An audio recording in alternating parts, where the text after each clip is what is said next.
अच्छा, तो हम बायो एनर्जेटिक के लेक्चर कर रहे थे, हमने लिंक रिएक्शन तक कर लिया था। Now we are talking about Krebs cycle. ठीक है, क्रेब्स साइकिल। अच्छा, क्रेब्स साइकिल का सबसे पहले आपसे क्या पूछ सकते हैं कि ये हमारे पास कहाँ होता है। तो ये भी हमारे पास माइटोकॉन्ड्रियल मैट्रिक्स में होता है। ठीक है, माइटोकॉन्ड्रियल मैट्रिक्स में ये हमारे पास होता है क्रेब्स साइकिल। क्रेब्स साइकिल में हमारे पास इसको दूसरा नाम हम क्या देते हैं, TCA साइकिल भी हम इसको देते हैं। ठीक है, ट्राई कार्बोक्सिलिक एसिड हमारे पास। अच्छा, इसमें हमारे पास हमने पीछे लिंक रिएक्शन में हमने क्या कहा था, हमारे पास एसिटाइल कोएंजाइम ए बनता है। अच्छा, यहाँ पे हमारे पास एक एक्सिलो एसिटिक एसिड 4 कार्बन कंपाउंड है हमारे पास पाया जाता है, जो हमारे पास एसिटाइल कोएंजाइम ए के साथ रिएक्ट करता है और हमारे पास 6 कार्बन कंपाउंड सीट्रेट बना देता है। ठीक है, ये सीट्रेट हमारे पास फिर अपने आइसोमर आइसोसीट्रेट में कन्वर्ट होता है। आइसोसीट्रेट से हमारे पास फिर यहाँ पे डीकार्बोक्सिलेशन होती है, एक हमारे पास अल्फा कीटोग्लिसरेट बनता है। अल्फा कीटोग्लिसरेट हमारे पास 5 कार्बन है, डीकार्बोक्सिलेशन हुई है ना, एक कार्बन डाइऑक्साइड हमारे पास निकलेगा। यहाँ पे हमारे पास हाइड्रोजनेशन डिहाइड्रोजिनेज NADH2 भी हमारे पास एक बन जाता है। ठीक है, फिर यहाँ पे फिर हमारे पास अल्फा कीटोग्लिसरेट के बाद फिर डीकार्बोक्सिलेशन होती है और एक कोएंजाइम भी ऐड होता है, सुसिनाइल कोएंजाइम ए बनता है हमारे पास, फिर NADH2 बन जाता है और हमारे पास कार्बन डाइऑक्साइड भी रिलीज हो जाता है। सुसिनाइल कोएंजाइम ए सुसिनेट में कन्वर्ट हो जाता है और यहाँ पे कोएंजाइम ए वापस निकल जाता है। सुसिनेट जब फ्यूमरेट में कन्वर्ट होता है ना, यहाँ पे हमारे पास FADH2 हमारे पास बनता है। फ्यूमरेट जब मेलेट में कन्वर्ट होता है विद एडिशन ऑफ वाटर हमारे पास। ठीक है, और मेलेट जब वापस दोबारा एक्सेलो एसीटेट में हमारे पास कन्वर्ट होता है ना, वापस एक्सेलो एसीटेट में, तो यहाँ पे हमारे पास फिर एक NADH2 का मॉलिक्यूल हमारे पास निकलता है। ठीक है, अच्छा, इसमें हम आपसे क्या क्या पूछ सकते हैं, आपसे पूछ सकते हैं स्टेप वाइज के डीकार्बोक्सिलेशन कौन से स्टेप में होती है, जब सीट्रेट कहाँ से कन्वर्ट हो रहा हो, अल्फा कीटोग्लिसरेट कहाँ पे कन्वर्ट हो रहा हो, ये आपसे पूछ सकते हैं। आपसे पूछ सकते हैं NADH2 कहाँ पे बन रहे हैं, आपको ये दो दे देंगे, अल्फा कीटोग्लिसरेट सुसिनाइल दे देगा, सुसिनाइल सुसिनेट दे देगा, सुसिनेट फ्यूमरेट दे देगा, बताओ इनमें से कहाँ NADH2 बनता है। ठीक है, आपको बताएगा कि FADH2 कहाँ पे बनता है, आपको ये दो प्रोडक्ट दे देगा, बताओ क्या इनसे हमारे पास, तो हाँ इनके दरमियान हमारे पास बनता है, ये दो दे, उनके दरमियान तो हमारे पास नहीं बनता। अच्छा, अब आपसे पूछ सकता है, हमारे पास ये पूछते हैं कि एक क्रेब्स साइकिल में हमारे पास कितने NADH2 बने। अभी हमने ऊपर पढ़ा एक क्रेब्स साइकिल में कितने NADH2 बने, 3। ठीक है, FADH2 का पूछ ले कितना बना, एक FADH2 बना।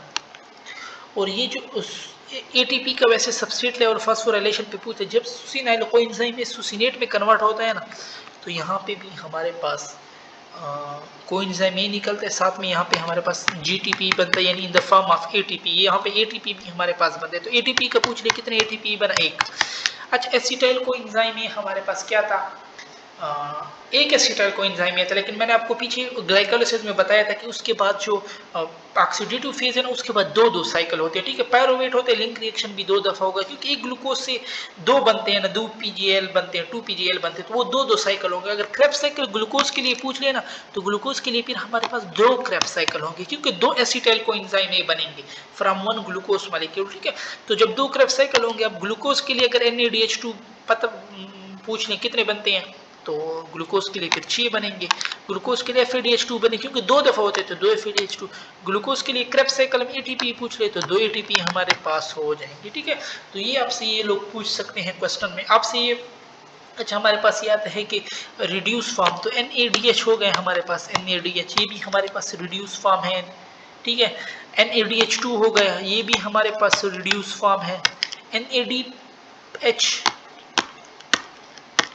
प्लस हाइड्रोजन आयन, ये भी हमारे पास रिड्यूस फॉर्म, ये सारे हमारे पास रिड्यूस फॉर्म में आते हैं। ठीक है, तो ये हमारे पास क्रेब्स साइकिल था, माइटोकॉन्ड्रियल मैट्रिक्स में होता है।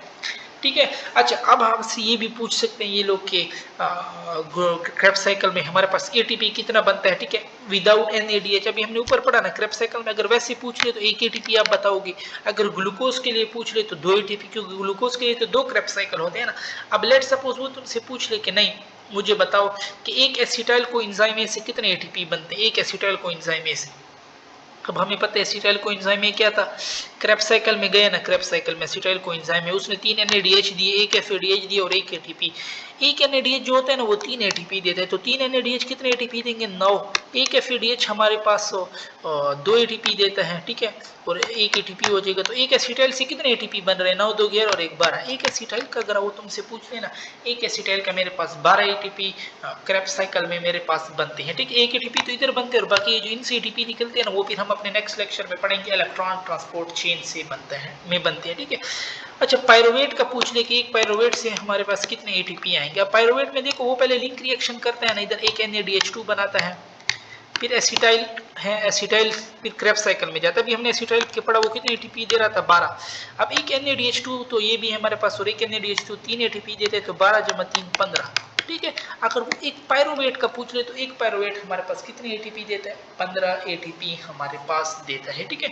तो ये क्वेश्चन भी आप लोग उससे पूछ सकते हैं, पायरुवेट का एसिटाइल कोएंजाइम का, वो तुम्हें फिर 2 पायरुवेट दे दे, तुम 2 के लिए 15 को 2 से मल्टीप्लाई कर लो, 10 दे दे तो 10 को 15 से मल्टीप्लाई करो, एसिटाइल के लिए 10 एसिटाइल दे दे तो 12 10 120 हो जाएगा, ठीक है। एक का आप याद कर लो, आगे आप लोगों से खुद सॉल्व होता जाएगा। सही है, तो क्रेब्स साइकिल में ऑलमोस्ट ये आप लोगों से क्वेश्चन पूछ सकते हैं। नो, यहाँ पे हम अपनी डिस्कशन खत्म करते हैं। नेक्स्ट लेक्चर में इंशाल्लाह हम फिर इलेक्ट्रॉन ट्रांसपोर्ट चेन पढ़ेंगे और ये बायो एनर्जेटिक वाला चैप्टर भी फिर खत्म हो जाएगा।